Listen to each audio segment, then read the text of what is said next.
All right, so this is my first time doing an audio overview of, I guess, these sort of projects. So this is pretty much just all three of my casual loops. So if you want to, you can pause this and take a closer look at it, but I'm going to zoom in on each one and then just say a little bit and elaborate more on them. So for the first one, we're going to look at the education and employment casual loop. A brief overview of the loop. A lack of education access limits job opportunities, leading to lower income, and individuals with lower income typically find themselves being unable to afford education, which then roots back to having limited education access. According to Statistics Canada, in general, people with the lowest levels of education had larger decreases in employment income, and those with the highest levels of education had the largest increases. And that was taken straight off the Statistics Canada website. So that was quoted, and I have that listed in my references.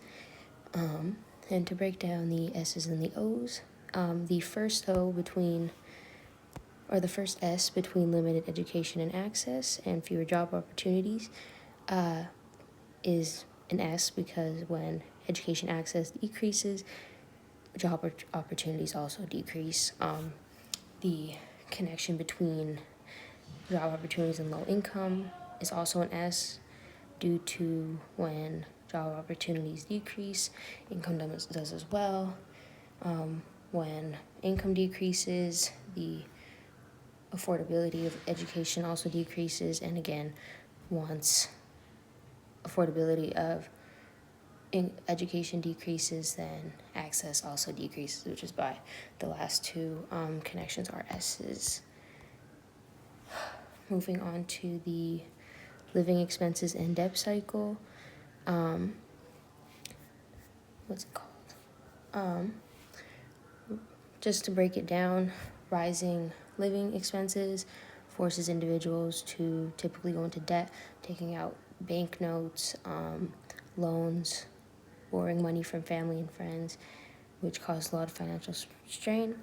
And having an increase in debt leads to a less disposable income, which can be used to fund or to pay for basic needs, which again then increases living expenses. And according to MNP Canada, or MNP debt, each month you borrow beyond your means compounds on the previous months. Your payments get higher and higher, meaning you have less and less income available for your regular expenses. The more you use credit, the more you need credit just to make ends meet. And the worse the cycle becomes. And to break down the S's and O's again, the first S comes from when living expenses increases, debt also increases due to taking out loans and borrowing money. The O, between increased debt and less disposable income, leads to an opposite effect. So when debt increases, disposable income, or when debt increases, disposable income decreases. So they have an opposite effect. Disposable income and access to basic needs. When disposable income decreases, the access to basic needs also decreases, which is why there's an S there. And the last connection is an O, just because when you have less access to basic needs, that leads to an increase in living expenses. So has an opposite effect, therefore we use the O. Moving on to the last casual loop, I have crime and poverty. So a brief overview of the loop again. Poverty can push individuals toward crime as a means of survival. A criminal record then limits future employment opportunities, trapping individuals in a cycle of poverty and crime. So, according to Northwest Career College, society's poorest may be under much economic stress, which might propel them into criminal activities as a survival option. And just to clarify, everything that I am taking from websites, I'm essentially quoting them. I'm just not sure how to quote them in an audio, so I'm just pretty much reading it off, but I do have them listed in my references. but to break down the S's and the O's again. So the first S, when poverty increases, financial strain also increases, and therefore when poverty decreases, financial strain decreases. They work together. Financial strain and higher crime rates also go hand in hand. When financial strain tends to increase, crime rates also tend to increase, trying to make up for that extra money that might not be there. Higher crime rates and criminal records, same thing, get another S because they go hand in hand. So when crime rates go up, criminal records go up. However, criminal records and job opportunities get an O because when criminal records go up, job opportunities go down.